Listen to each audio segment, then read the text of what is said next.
Bueno, pues muy buenas tardes, amigos y amigas. Como dice Antonio, hemos esperado ya los 10 minutos de cortesía.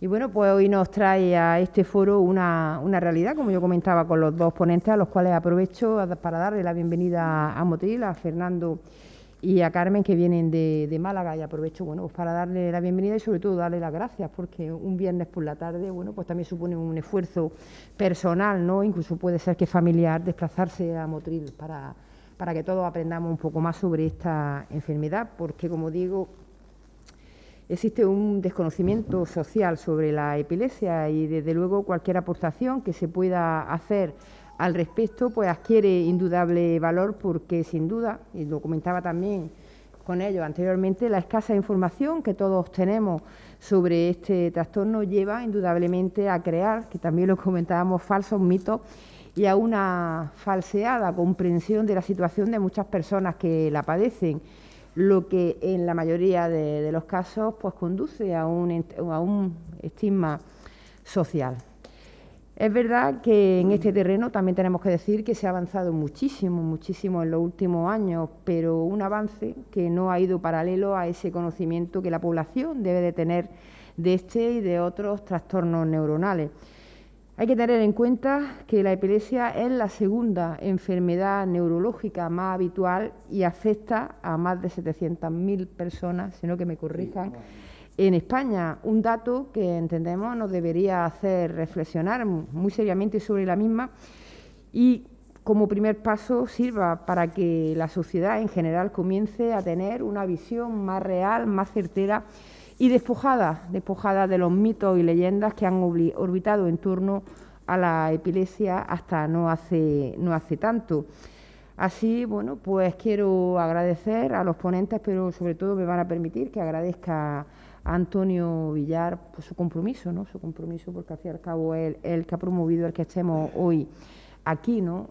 Pues darle las gracias, que espero que sea, Antonio, un primer gran paso para que organicemos conjuntamente. Ya, como te dije en la reunión que tuvimos, desde el Ayuntamiento nos ponemos, a través del área de Asuntos Sociales y de Participación Ciudadana, y toda el área nos ponemos a tu disposición para cuantas actividades entiendas que tenemos que organizar, y para ello pues tendrás la colaboración del Ayuntamiento para todo lo que necesites. No te quepa duda que voy a estar... Bueno, no te pases,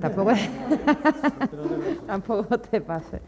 Y ya está, yo ya termino, le doy la palabra agradeciendo nuevamente a los ponentes por haber estado en Motril, y a Antonio, bueno, pues por su generosidad, porque al final ha dado su tiempo, está poniendo su tiempo para organizar esto y otras actividades, y hay que agradecérselo. Antonio, cuando quieras. Bueno.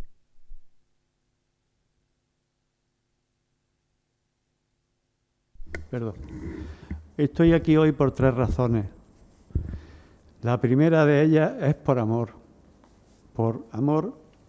a mi hijo, que perdí hace año y medio. Tuvo una muerte súbita como consecuencia de la epilepsia. El hermano tiene también un registro igual, aunque no ha tenido, afortunadamente a día de hoy, ningún episodio. Entonces, este acto, a mi modo de ver, es como un reconocimiento y un homenaje a él, un tributo de amor.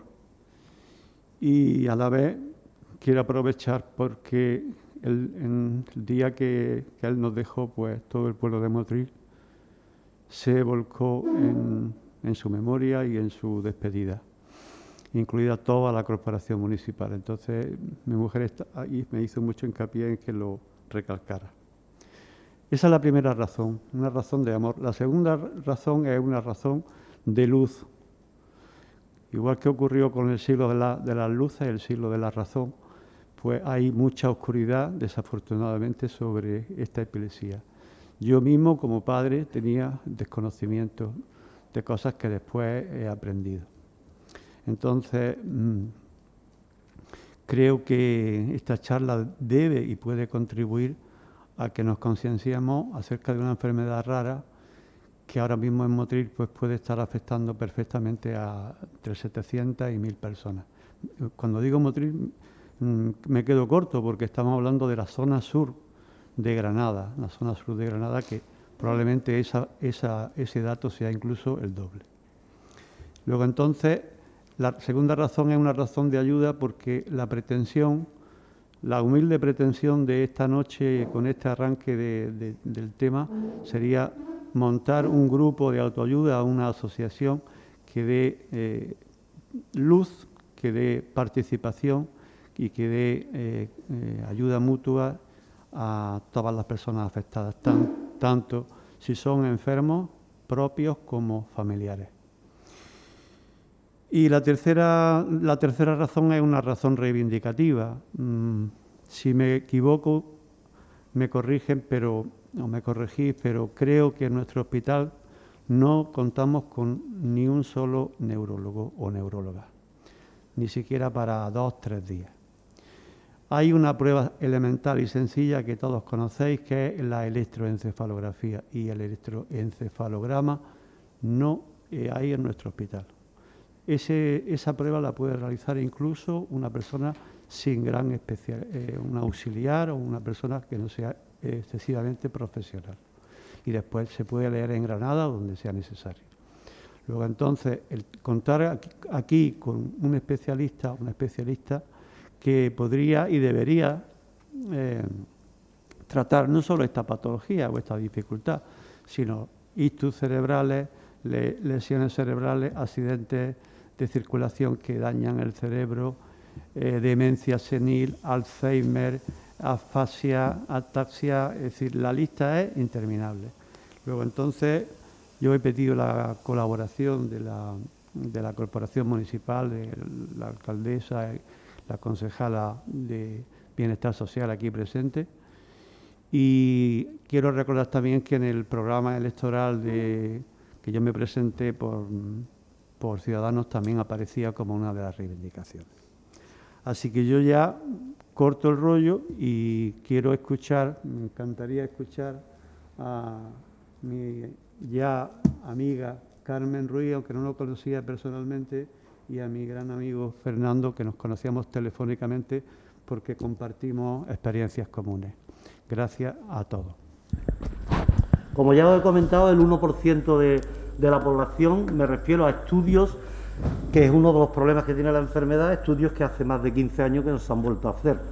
Por los datos que manejamos las asociaciones, este 1% ya ha crecido bastante. En el mundo padece epilepsia. Como hemos comentado, en España puede haber alrededor de más de 700.000 personas con epilepsia. El problema de la epilepsia es que la falta de investigación conlleva al mismo tiempo que no se hagan las inversiones necesarias, tanto lo iremos viendo en equipamiento como en personal especializado, es decir, especialistas que ya veremos también que son muchos, ¿no? ¿La epilepsia qué es?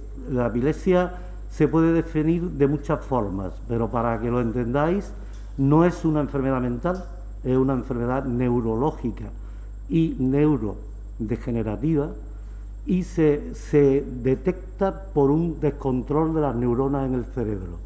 Las corrientes neuronales cambian y entonces se produce lo que se llama crisis epiléptica, ¿no? Es una enfermedad crónica. Del porcentaje que hemos hablado de personas con epilepsia, el 70% ahora mismo se pueden controlar con fármacos y un 30% se llama epilepsia refractaria o no controlada. Es decir, aunque haya fármacos muy modernos, pero no está controlada y siguen teniendo crisis, diferentes tipos de crisis. Ahí tenéis los datos más o menos, 700.000 personas en España sufren epilepsia y esta epilepsia refractaria sería unas 200.000 personas. De cada 1.000 habitantes, 18 casos, y 7 de cada caso de 1.000 habitantes son prevalentes, es decir, que mantienen la enfermedad. Esto, como podéis entender, supone un gasto farmacéutico y sanitario muy importante, que si se actuara correctamente evitaríamos esos gastos y tendríamos otro equipamiento, ¿no?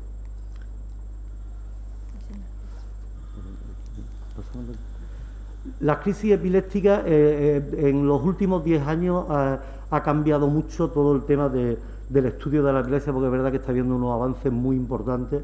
Los laboratorios médicos están invirtiendo mucho dinero porque hay mucho negocio, es decir, hay más de 50 millones de personas tomando fármacos. Entonces se está invirtiendo mucho dinero en investigación privada, porque de la pública ya hablaremos, y entonces hay muchísimos fármacos. Pero hay varios tipos de epilepsia. En esta ahora mismo se definen como unas crisis parciales y lo que son crisis generalizadas.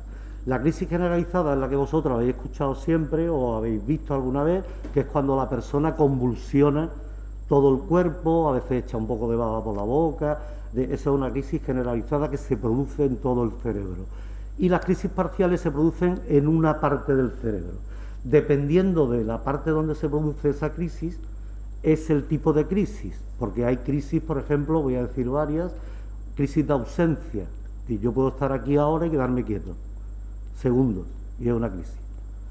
Yo puedo estar aquí y empiezo a reírme, es una crisis gelástica, la película del Joker, eso es una crisis epiléptica.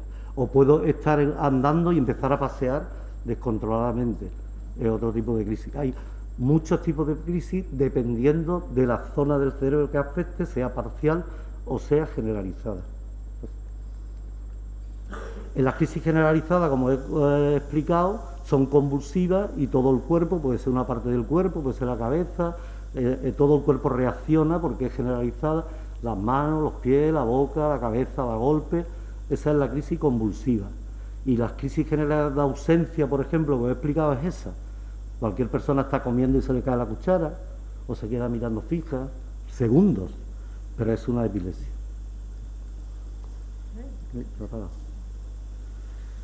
¿Cómo se diagnostica la epilepsia? Bien, ahora mismo la epilepsia una vez se diagnostica a través de una crisis, ¿no?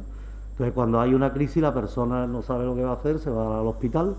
Entonces, lo primero que se le hace es un electroencefalograma.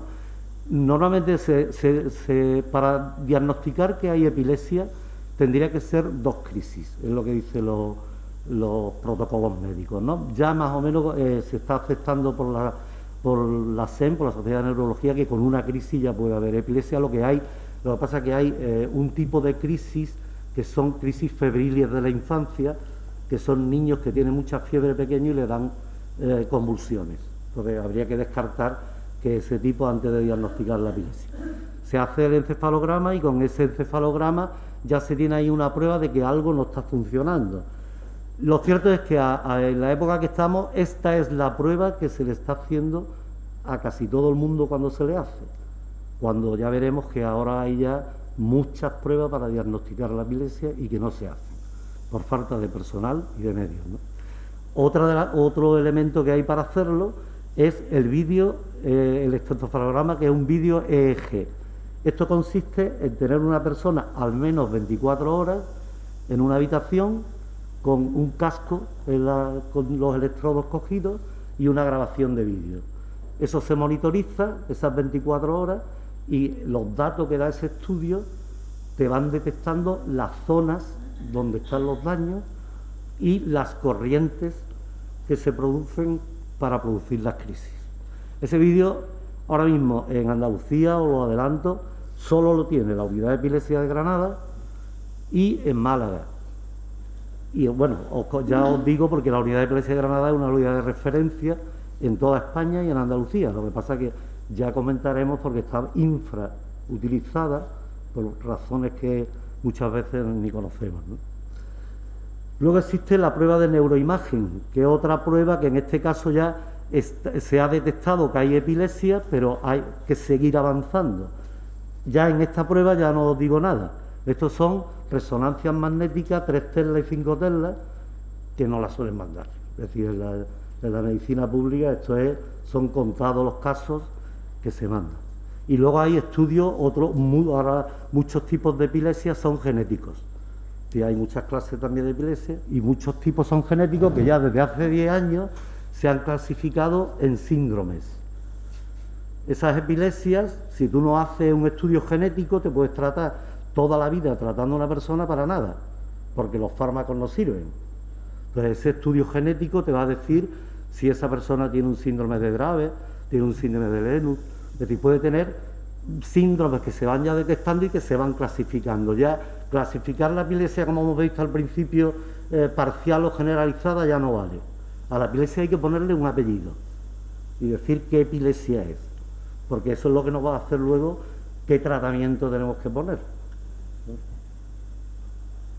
En la historia hay mucha gente famosa que ha tenido epilepsia, y os he puesto yo un ejemplo: Napoleón, Beethoven, Newton han tenido epilepsia. Con esto os quiero decir que nosotros luchamos mucho porque las personas con epilepsia hagan una vida normal, porque si tú estás bien tratado y han diagnosticado, puedes hacer una vida normal, puedes estudiar, puedes hacer lo que quieras. Hay cantantes, hay artistas, hay bailarinas, hay deportistas, se puede hacer una vida perfectamente normal, y ha habido durante la historia muchísima gente. ¿Qué queremos conseguir nosotros cuando venimos a estas charlas? Formar y sensibilizar.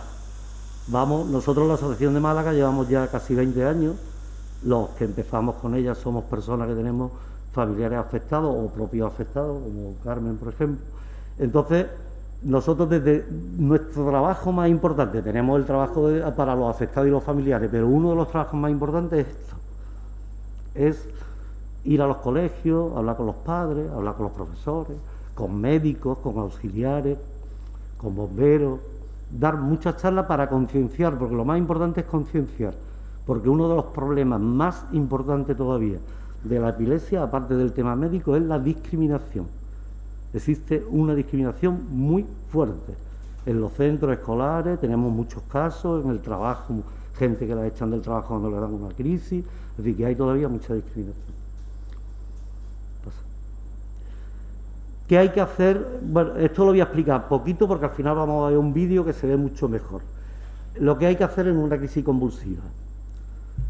Lo primero, si hay una situación lo primero que hay que hacer son las medidas de primeros auxilios, que es poner a la persona de forma lateral.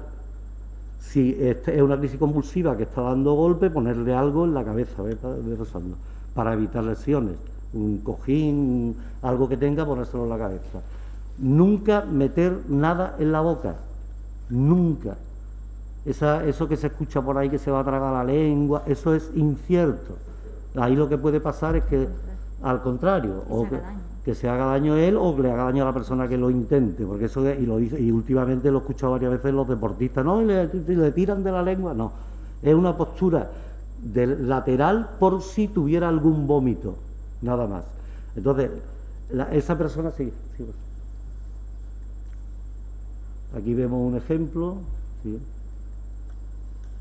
Colocar a la persona correctamente, colocar algo cómodo en la cabeza, aflojarle si está. Lo que se hace en un tema de seguridad, son las medidas. Poner a la persona de lado.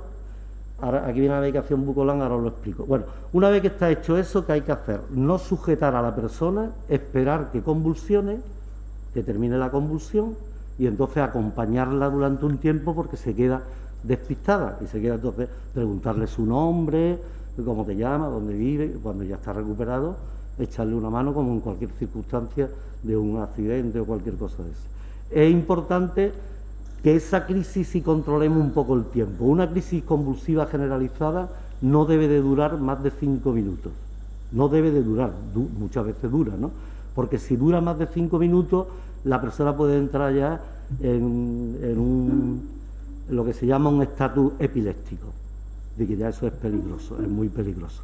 Si se ve que la persona está durando mucho tiempo, llamar a los servicios sanitarios, llamar al 061 y lo que hay que hacer. Pero como medidas de la población, tranquilidad, acompañar a la persona, protegerla para que no tenga accidentes, no sujetarla y no meterle nada en la boca. Y cuando haya pasado la crisis, que no, lo normal es eso, pues cuando haya pasado, preguntarle si ya está bien, dónde vive, cómo. Eso es la norma general que tenemos que hacer nosotros. Que vemos que la crisis se va alargando, siempre llamar al 061 para cubrirnos en salud. ¿Está claro? Entonces, aquí lo que ponemos del Bucolan.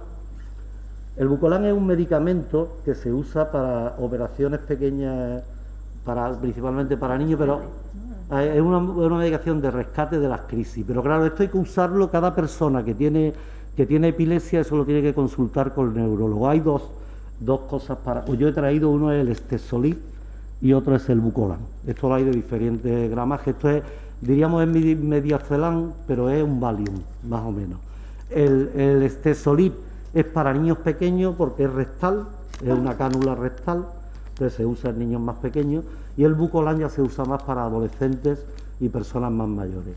Esto, si se habla con el neurólogo, porque los neurólogos tampoco todos lo dicen, pero claro, porque muchas veces los neurólogos no entran en el agobio que tienen las familias cuando se produce una crisis. Las familias están asustadas, agobiadas, nunca saben. Entonces este medicamento, que ya lleva en el mercado casi 10 años, lo que hace es parar la crisis. Es lo mismo que va a hacer si viene la ambulancia. ¿Cuándo se debe de poner? Ahí ya entra la circunstancia de cada persona con epilepsia. Es decir, tú tienes un hijo con epilepsia y tú sabes el tipo de crisis que tiene más o menos. Que le dura 2 minutos, que es una crisis convulsiva, o que es de ausencia, o tiene un compañero de clase que ya te lo han explicado, sus crisis son así. Que la crisis se sale de ahí, que va a durar más, pues entonces se coge y se le pone la cánula. La cánula rectal se pone por el ano y esta se pone en la boca, en las mucosas. Esto es un líquido que se pone, la hay de diferentes gramajes y se pone en las mucosas. Nosotros cuando damos charlas en los colegios y hay niños con epilepsia, algún crío con epilepsia, siempre he recomendado que el centro tenga la cánula o el estesolí. Para esas circunstancias, bueno, eso no. Sí. Esto es lo que hemos dicho. No sujetar a la persona, no moverla.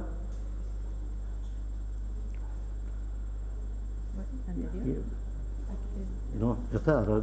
Bueno, os iba a comentar para añadir a esto lo que estaba diciendo yo del tema de los avances en medicina. Vamos a ver, hasta hace 15 años lo único que había eran unos medicamentos, diríamos, generalistas, que principalmente era el Tegretol y el Depakine, que cualquier persona que tenía epilepsia se le recetaba. Llegaban, le hacían el encefalograma y le decían, bueno, que no funcionaba, se le iba cambiando, se le quitaba, se le cambiaba por otro.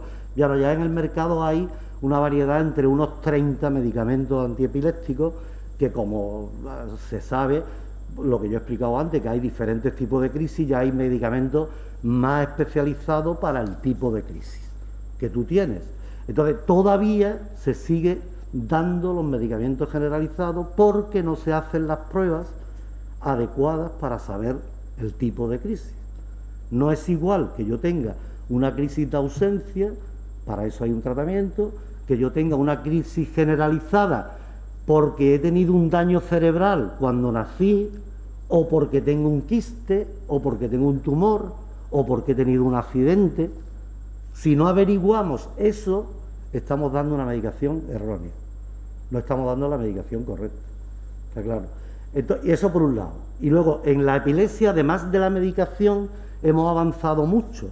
Ahora mismo hay más del 30% de personas refractarias, más de un 10% son candidatos a la cirugía de la epilepsia. Claro, la cirugía de la epilepsia, ¿qué pasa? Que la cirugía de la epilepsia exige un número de pruebas muy grande, mucho coste en personal y en medios. Y hay que formar equipos, como el de Granada, formado por un montón de especialistas, neurólogos, neuropediatras, neurofisiólogos, neuropsicólogos, neurocirujanos, especialistas de enfermería. Ese equipo tiene que hacer un estudio que normalmente puede tardar hasta 2 años, dependiendo de lo que se vea, para poder llegar a la cirugía. Entonces, eso ahora mismo. En el caso de la medicina pública, en Andalucía hablamos, la única unidad de referencia que hay es Granada. Pues Granada, los datos que tengo yo últimos de 2020, Granada ha tratado para cirugía a 90 personas, de las cuales solo ha operado a 30. Yo conozco el equipo de Granada, es un equipo estupendo, y ellos me han comunicado varias veces que están agobiados por la falta de gente, pero es que no mandan a la gente a la unidad de epilepsia. Ese es el problema, no desvían a las personas. Es decir, y te quedas extrañado. Yo he tenido muchas discusiones porque es que ahí puede ir gente de toda Andalucía, no de Granada. Es la única unidad de referencia pública que tenemos.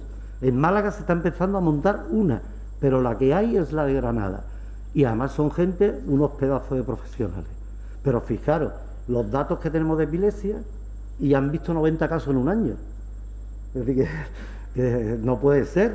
Además que eso se llaman CEURS, son unidades especiales, que esas unidades además tienen unas evaluaciones y tienen que tener un mínimo de cirugías, que me parece que son 200 al año para que sigan teniendo ese dato, sigan siendo unidades de referencia. Pero claro, yo digo, mira, a lo mejor 90 son los casos que hay en Granada de cirugía, pero ¿y el resto de Andalucía qué pasa con ellos? ¿Por qué? ¿Qué pasa con los neurólogos que un neurólogo no te desvía? Yo tengo casos en mi asociación que hasta se han peleado con los neurólogos para que desvíen al niño a Granada y no lo desvían, nada más que hacen ponerle problemas. Entonces, hay cosas que las asociaciones no podemos entender. Nos quedamos... Claro, eso es lo que estamos hablando. Ellos tienen los equipamientos porque es verdad que esto cuesta muchísimo dinero. Date cuenta, por ejemplo, que hay casos de cirugía. El caso de mi hijo Fernando estuvo 8 días en lo que yo os dije antes del vídeo EEG, encamado. Y en ese encame de 24 horas había 4 especialistas permanentes, los neurofisiólogos, todos, mirando el estudio para luego poder operar. Entonces, esa falta de medios, ¿qué pasa? Si no hay personal especializado y no hay medios suficientes, estamos como hace 20 años dándole a la gente aspirina para lo que le duela. Estamos dando de paquines y no damos otra cosa. Y si te va mal, te lo cambio por otro, y si te va mal, te lo cambio por otro. Entonces, eso es uno de los problemas importantes y por eso las asociaciones, una de nuestras funciones es reclamarle a la Administración, informarla, porque hay veces yo he tenido reuniones con diputadas que no tienen esta información. Yo, hombre, me imagino que tienen mucho trabajo y no pueden estar en todo, pero no tienen información suficiente y le hemos dado, nosotros pertenecemos a la Federación Española de Epilepsia, le damos datos económicos, mucha investigación en epilepsia. La última investigación, como he comentado, de cómo afecta la epilepsia en Andalucía, se hizo hace 15 años. No se ha vuelto a hacer ninguna investigación, con lo que eso afecta al gasto público, al dinero, cuánta gente hay, qué se está gastando, muchas cosas, pues eso sigue igual. Entonces, yo hoy estoy aquí para animar a Antonio, animaros a vosotros, principalmente para que creéis un grupo o una asociación apoyándose en nosotros, en la federación, porque las asociaciones tienen que cubrir eso, esa demanda que es necesaria. Aparte, tenemos otro problema, porque yo estoy hablando del tema médico, pero no estoy hablando del tema social, ni del tema psicológico, ni de la dependencia que genera una enfermedad de epilepsia en una familia. Una familia con una persona con epilepsia, desde que se lo dicen, es totalmente dependiente, porque está todo el día pendiente a cuándo se va a producir una crisis. Y hay que estar pendiente de esa persona, si se cae, no se cae. Si son crisis generalizadas, la mayoría se caen al suelo. Se hacen la medicación que afecta, porque la medicación te deja también groggy, porque es una medicación muy fuerte. Y luego la integración de esas personas socialmente. Todavía en un colegio le da a un niño una crisis y los demás, porque no se ha explicado, a veces que a mí me ha pasado porque los padres no lo han dicho, a veces porque el profesor lo sabe pero no lo quiere decir. Una serie de historias que te vas quedando ahí todavía un poco perdido. En el trabajo, la mayoría de las personas que yo conozco procuran ocultarlo, porque conocen a gente que la crisis la han echado, pero así, fuera, la empresa tiene problemas económicos y tú ya te vas, no le dicen por la epilepsia. Y luego otra reivindicación que tenemos las asociaciones, que es muy importante, las enfermedades neurodegenerativas, no solamente la epilepsia, también está el Alzheimer o la esclerosis múltiple, hay una serie de enfermedades neurodegenerativas que se van conociendo más recientemente, no están incluidas la mayoría de ellas en la dependencia ni en el baremo de discapacidad. Es decir, ahora mismo una persona por tener epilepsia no le dan ningún grado de discapacidad, tiene que tener otras cosas, porque no aparece en el baremo. Y de la dependencia te digo lo mismo. Cuando va a valorar, porque una persona con epilepsia puede ducharse, una persona con epilepsia puede hacer la cama, una persona con epilepsia puede comer, que son las preguntas que hacen los valoradores. Pero esa persona, cuando le da una crisis, como esté solo, puede pasarle cualquier cosa. Y si después de la crisis hay que acompañarlo, y si le dan el colegio... Eso es una reivindicación que tenemos en marcha. Parece ser que se ha presentado una enmienda, porque eso depende del Gobierno central, se ha presentado una PNL, se llama, una proposición no de ley, se ha presentado ya para que en el 2022 el baremo de discapacidad se cambie y se le dé un 33% al menos a las personas farmacoresistentes. Bueno, pues eso es una de nuestras luchas. Yo por eso os animo que apoyéis a Antonio, que a nosotros nos tenéis ahí, y colaboraremos para sacar esto adelante, porque hay que mejorar la calidad de vida de las personas y de las familias con epilepsia, ¿vale? Luego ya contestamos las preguntas que queráis. Para Carmen. Como bien ha dicho Fernando, la epilepsia es una enfermedad que afecta a cualquier persona, tanto mujeres como hombres, y en cualquier rango de edad. No es una patología que surja siempre en la infancia, como puede ser un trastorno del neurodesarrollo o otro tipo de patología, sino que puede aparecer en cualquier momento de la vida de una persona. Puede aparecer en la adolescencia, puede aparecer perfectamente en la edad adulta. Entonces, bueno, quiero decir que nadie está exento de que pueda ser víctima, ¿no?, por llamarlo de alguna manera, de sufrir epilepsia en algún momento dado, porque la etiología es muy diversa. Y aquí también está la complejidad también de la epilepsia. Es tan diversa, hay tantos tipos, realmente cada persona es un mundo dentro de la epilepsia que es muy desconocida. No se conoce todo este rango, ¿no?, toda esta variabilidad. Y no solamente a nivel social, sino incluso a nivel profesional, ¿no? Hay diferentes colectivos sanitarios, de educación, etcétera, que no conocen toda esta variabilidad y es más difícil también porque no son profesionales de la materia y, bueno, pues se escapan muchas cosas, se escapan muchos detalles, ¿no?, de conocer.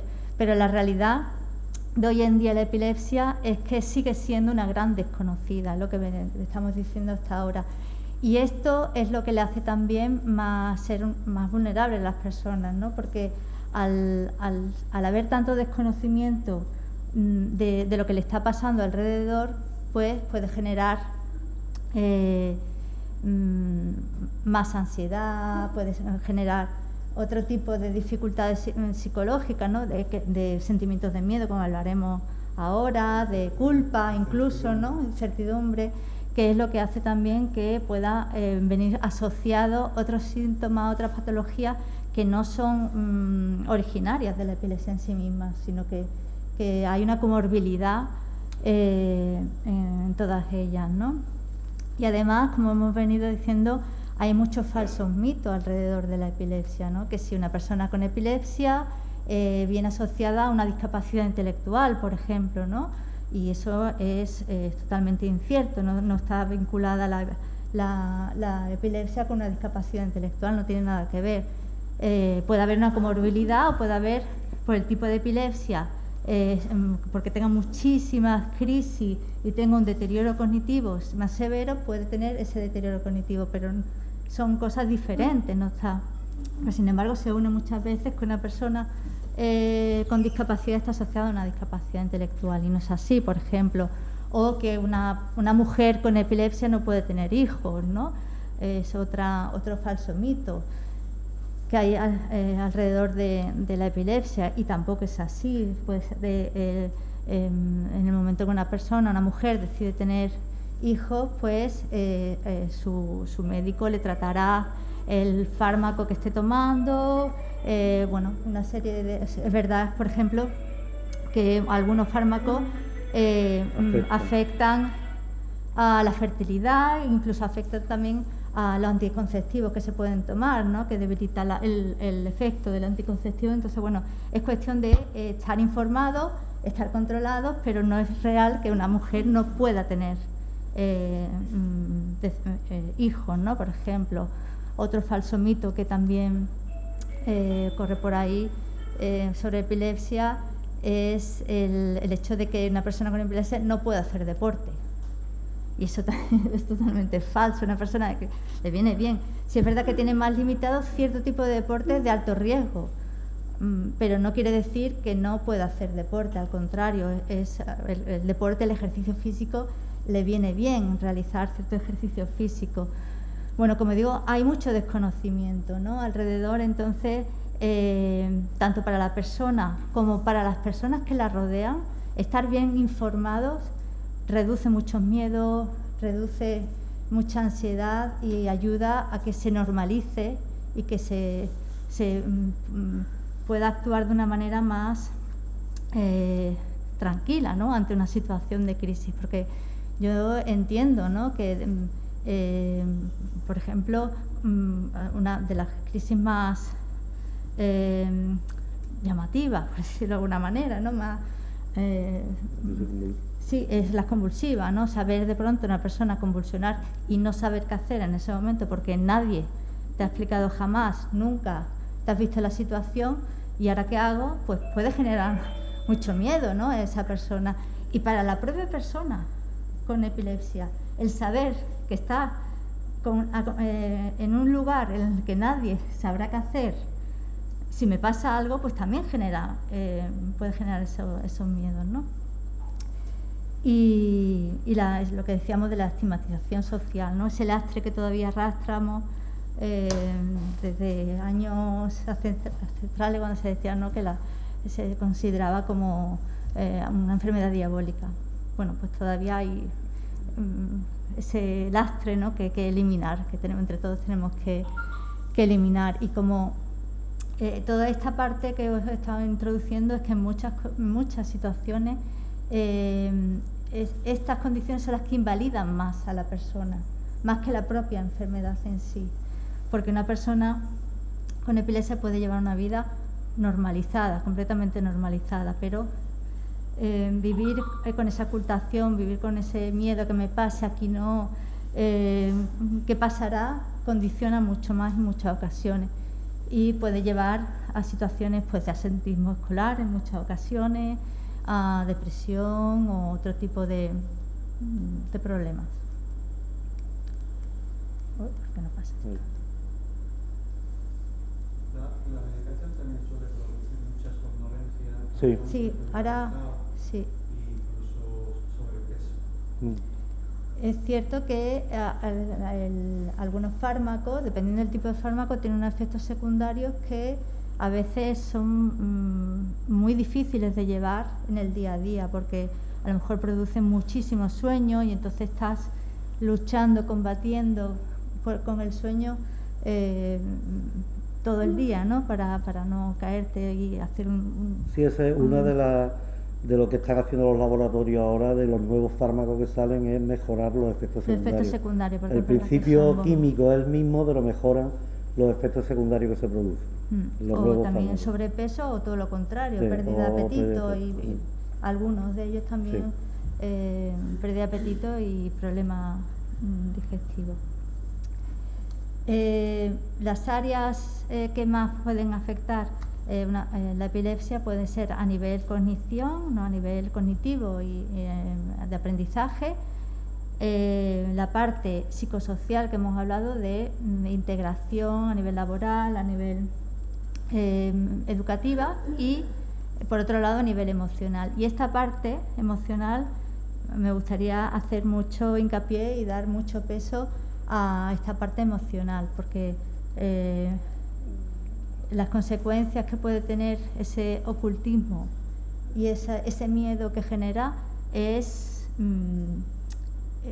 terrorífico. Entonces es importante intentar, si detectamos, si conocemos a alguien con una epilepsia, hacer mucho acompañamiento y que no se produzca esto. Las necesidades de intervención principales, además de médicas, como tratamiento farmacológico, la cirugía de la epilepsia, que está muy en boga y que se da en casos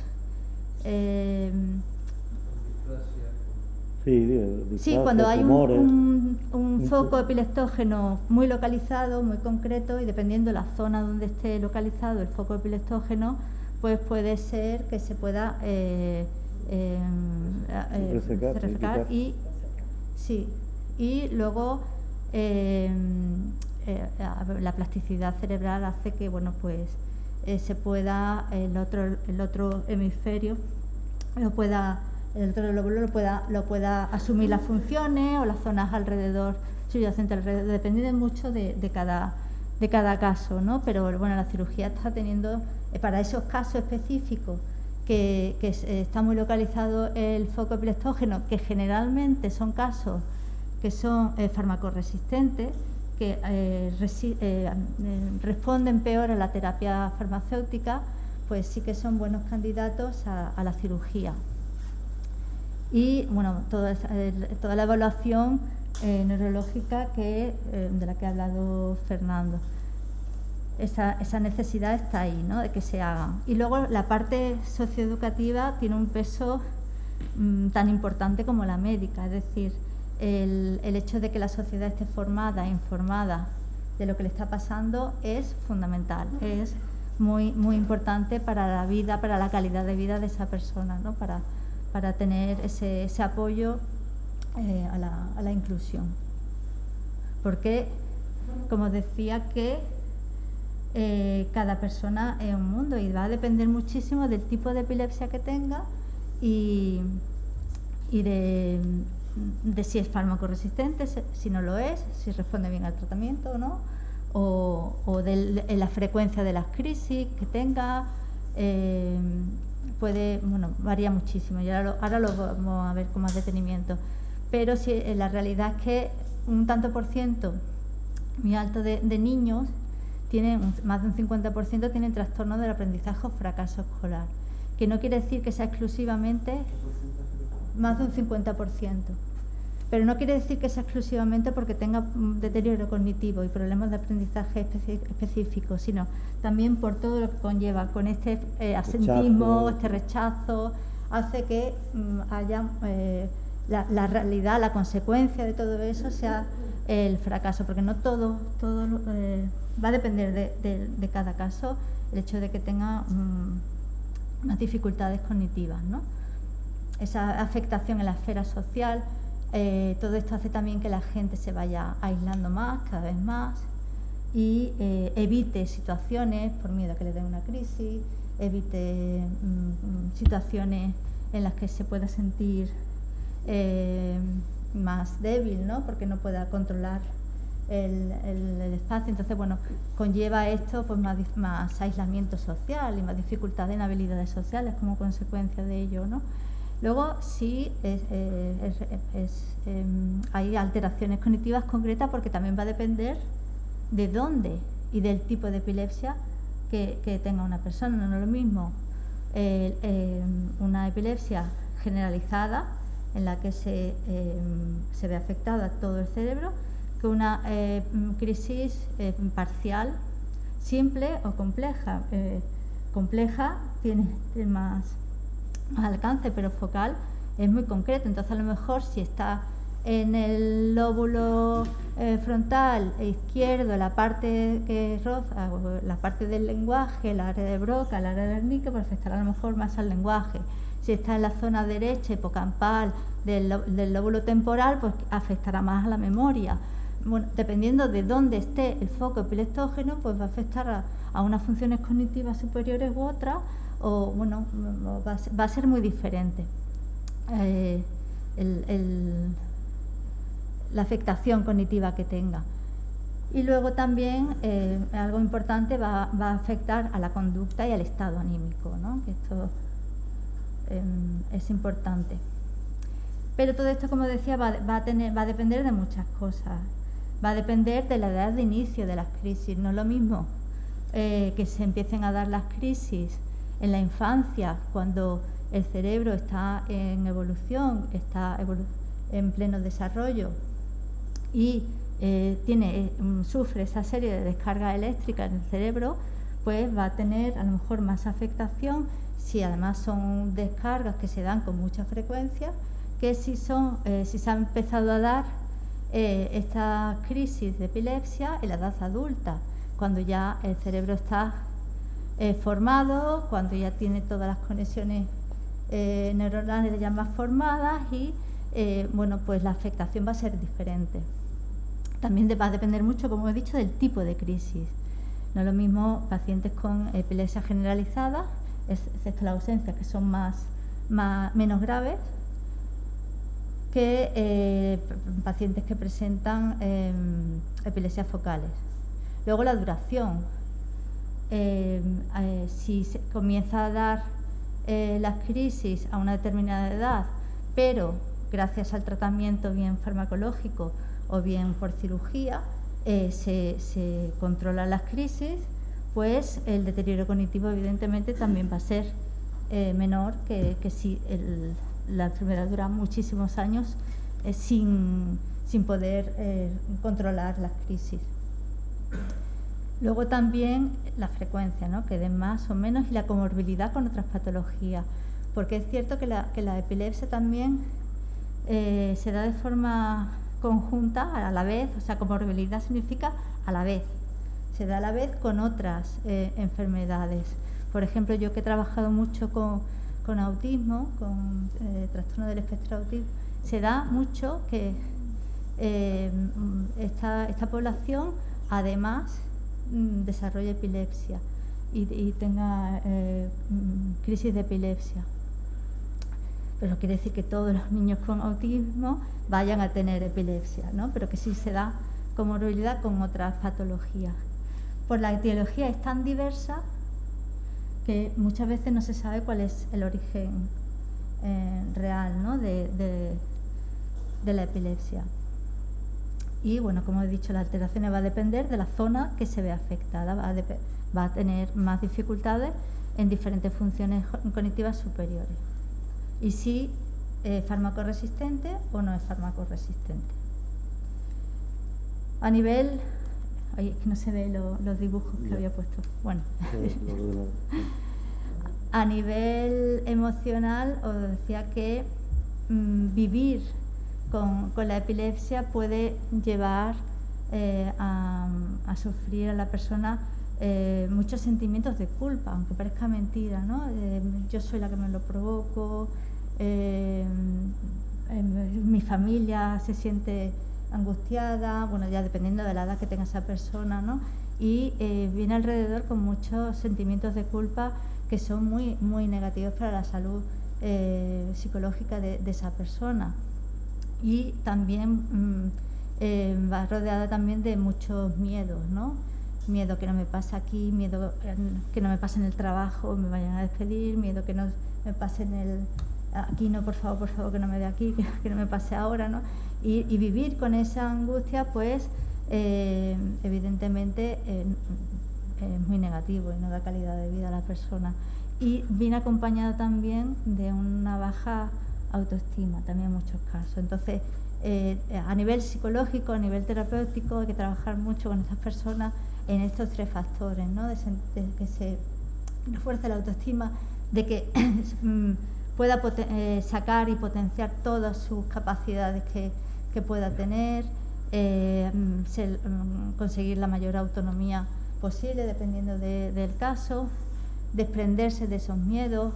¿Cómo? Pues normalizando en su vida cotidiana a la gente que le rodea, qué es lo que pasa, qué es lo que tiene, qué tienen que hacer, y ir normalizando la epilepsia y no sentirse culpable por padecerla, ¿no? Y por estar creando situaciones difíciles, sobre todo a nivel familiar, ¿no? Que en muchas ocasiones les condiciona mucho su día a día, ¿no? Y su vida.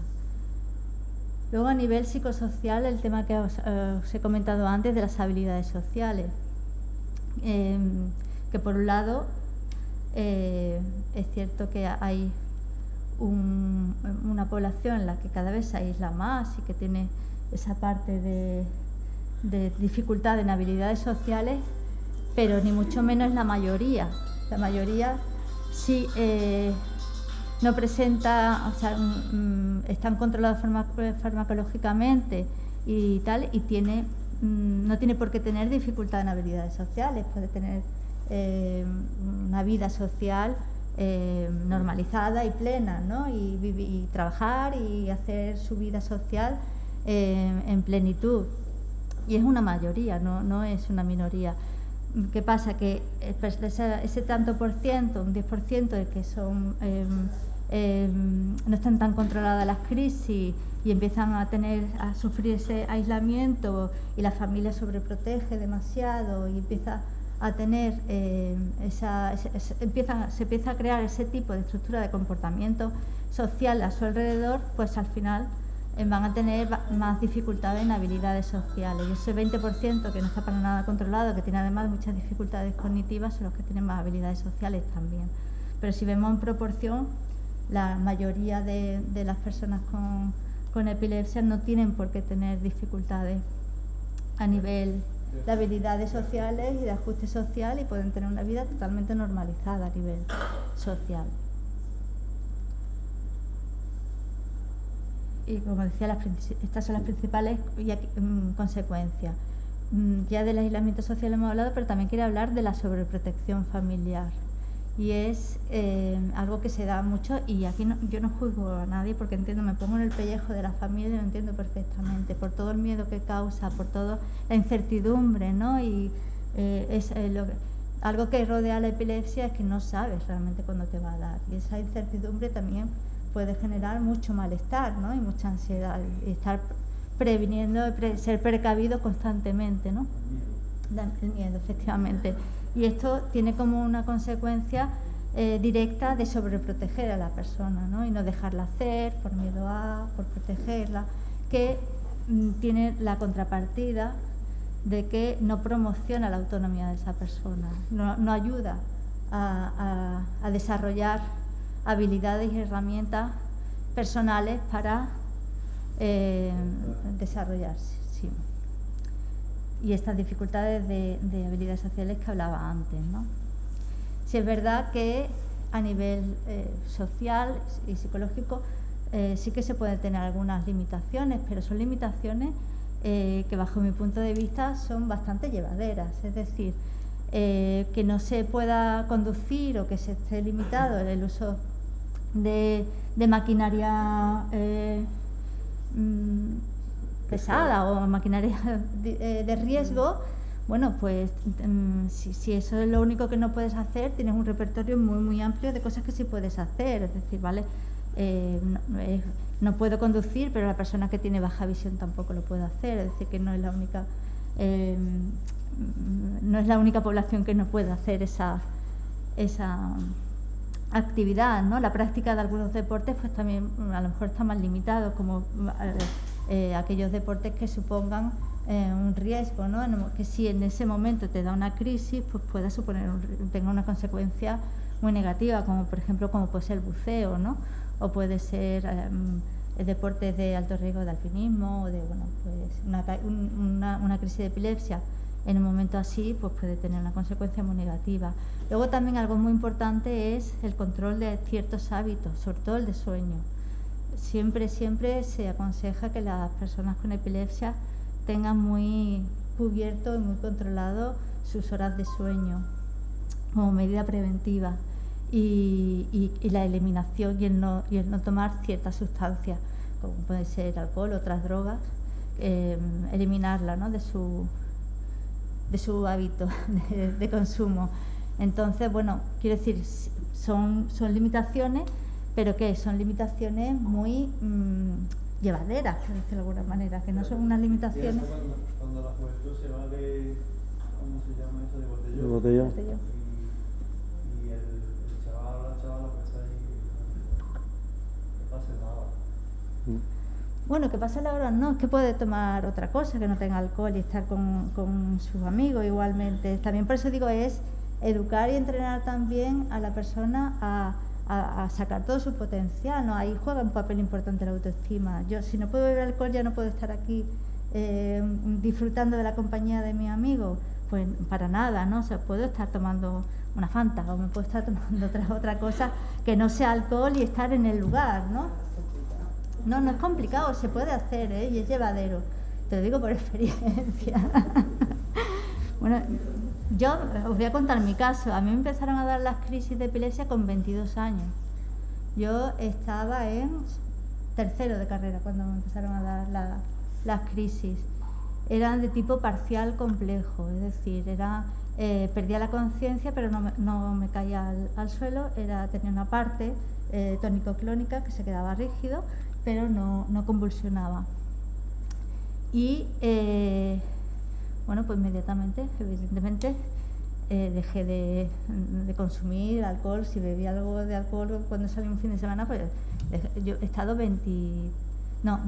12 años que he estado con epilepsia sin consumir absolutamente nada de alcohol y no ha pasado nada, absolutamente nada. Terminé mi carrera, hice máster, he trabajado siempre, no he dejado de tener una vida normalizada. Yo siempre he llevado la epilepsia por delante, es decir, yo siempre he informado a todo el mundo que lo que me pasaba, nunca lo he ocultado, siempre me ha ido muy bien por no ocultarlo y me he quitado un peso muy, muy grande de encima por no ocultarlo. Yo daba talleres, hubo una época al principio que hacía talleres de crecimiento personal y de autoestima, y lo primero que decía al grupo es: me pasa esto, o sea, si me ocurre algo, no os preocupéis, dejadme tranquila que ya se me pasa y ya está. Y la gente luego me venía y decía: gracias por habernos contado, porque y yo era la que estaba dando el taller, o sea, que y no pasaba nada, no pasa nada, o sea, es cuestión de normalizarlo, es cuestión de entender que es como el que es diabético y le dice que si me da un bajón me dais este sobre de azúcar porque me lo tengo que tomar y ya está, ¿no? Y yo creo que es algo importante eso. El tema del sueño pues lo teníamos más controlado. Y bueno, el tema del embarazo, tengo una hija, o sea que también... No, a mí me operaron en el 2008. El tipo de crisis que yo tenía era, como me dijeron, era un bombón para la operación, o sea, porque estaba muy localizado en el lóbulo temporal derecho. Y bueno, mi experiencia, yo hago 2 cumpleaños al año, el día que nací y el día que renací, ¿no? O sea, lo celebro cada año, hace ya unos cuantos. No he vuelto a tener ni una sola crisis, el tratamiento se deja poco a poco, pero a los 4 años ya no tomaba ningún tipo de tratamiento y no me ha vuelto a dar ninguna crisis de ningún tipo. Así que bueno, esta es esa alternativa para las personas que somos candidatas, por suerte, a tener esa alternativa, está ahí y funciona, ¿no? Que, por suerte. Y yo animo muchísimo a que si es candidato y a nivel médico se da una garantía y se dice que sí, que es candidato, pues hacerlo, porque realmente cambia mucho la vida, ¿no? Y bueno, sí es verdad que a nivel de empleo hay algunas profesiones, por ejemplo, que por el hecho de tener epilepsia no controlada no se puede realizar, pues todas aquellas que tengan que manejar algún tipo de arma de fuego o de pilotaje o de circulación, ¿no? No se puede hacer. Y algunas que sí se pueden hacer, pero a lo mejor no se aconsejan demasiado, y sobre todo dependiendo del tipo de epilepsia y si está controlado o no está controlado, ¿no? Como por ejemplo el trabajar con sustancias tóxicas o inflamables, ¿no? O aquellas profesiones que conllevan en la profesión tener cambios constantes cíclicos del sueño, ¿no? Porque tengas guardias nocturnas, al día siguiente tengas una guardia diurna, o sea, trabajes de día, o sea, todas aquellas profesiones como puede ser enfermería, pueden ser, que conlleven muchos cambios del ritmo del sueño, pues no se aconseja, ¿no? Por la importancia que tiene el sueño. Y hay ciertas cosas que podemos hacer para intentar prevenir, ¿no? Y controlar las crisis, pero que no son tan difíciles de llevar y que no te permitan hacer una vida normalizada, ¿no? Respetar esos horarios de sueño, intentar minimizar los factores de estrés, evitar sustancias y tomar la medicación. Esto es muy importante y aquí lo recalco. Hacer una buena toma de la medicación, no saltarse tomas, no olvidarse de ellas, sino hacer un uso correcto y adecuado de la medicación que se esté tomando. Y bueno, y si hay que renunciar a ciertas actividades muy concretas, pues no pasa nada. ¿Dónde necesitan estas personas mayor intervención psicológica? Pues a nivel psicoeducativa, porque las personas con epilepsia también hay que formarlas en qué es la epilepsia, en qué consiste, eso también ayuda también a controlarla en el sentido de, a nivel psicológico, ¿no? A entenderla mejor, a aceptarla mejor, a tolerarla de otra manera, ¿no? Y vivir con ella de otra manera. Ayudarlas en los casos en los que sí que hay algunas dificultades cognitivas, pues se puede hacer un programa de intervención de rehabilitación neuropsicológica que ayude a estimular y a rehabilitar ciertas funciones deterioradas o darle más apoyo a aquellas que sí que funcionan bien, ¿no? Y que compensen las que están más afectadas. Y luego en el entorno, bueno, también por supuesto a nivel emocional es súper importante formar también a los profesionales, tanto por ejemplo en el campo de la psicología. No hay muchos profesionales de la psicología y bueno, yo soy psicóloga, ¿no? Y conozco el campo, que conozcan esta enfermedad neurológica a fondo y puedan hacer un acompañamiento adecuado, ¿no? A la persona. Y formarlas también es importante. Y acompañar a la familia, porque la familia sufre mucho. Es algo que también este desconocimiento, esta desinformación, ¿qué hago? El qué será de mi hijo, cómo va a vivir, qué le pasa si sale de la casa y estoy con el sufrimiento de qué le va a pasar, con quién va, conocerá, se le pasará. Entonces esto genera mucha ansiedad y mucho estrés. Acompañar a la familia es muy importante y a los entornos educativos, ¿no? Que si tienes algún alumno con epilepsia, que si le pasa algo, saber qué hacer en un momento determinado, y los propios compañeros, que también los compañeros, no solamente a nivel profesorado, sino también los compañeros que conozcan qué le pasa y qué pueden hacer, ¿no?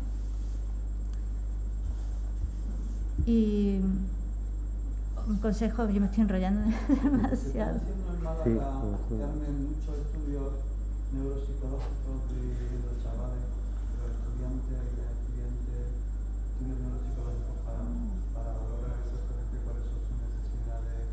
No. ¿De investigación? Investigación no. No se está haciendo nada. Orientador, por ejemplo. Hay solo una investigación en España ahora de desarrollo cognitivo. Hay una que se ha hecho con 100 personas con epilepsia, que lo ha hecho la Universidad de Bilbao.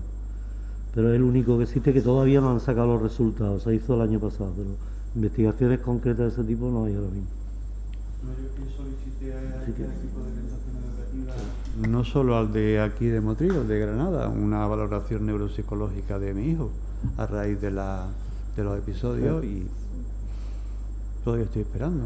No, los equipos de orientación no están preparados para No están eso. preparados, es lo que decía. Por eso digo que no sé se a conoce dónde demasiado. acude, Claro. dónde Pues a tienes que ir centros de neuropsicología. al ámbito privado. Neuropsicólogos que no existen en la sanidad pública ahora mismo. En Málaga hay uno para toda Málaga. Así que, Málaga y provincia. Ya. No queremos ya prolongar más, y siendo la hora que hay viernes, yo querría pedir un aplauso para nuestros conferenciantes. Que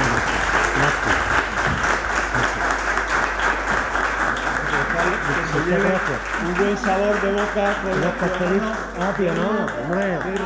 Tío, no, de ron de la costa. yo los compro. Delicatessen de la No, no. tierra. Muchas gracias. Gracias, muchas gracias.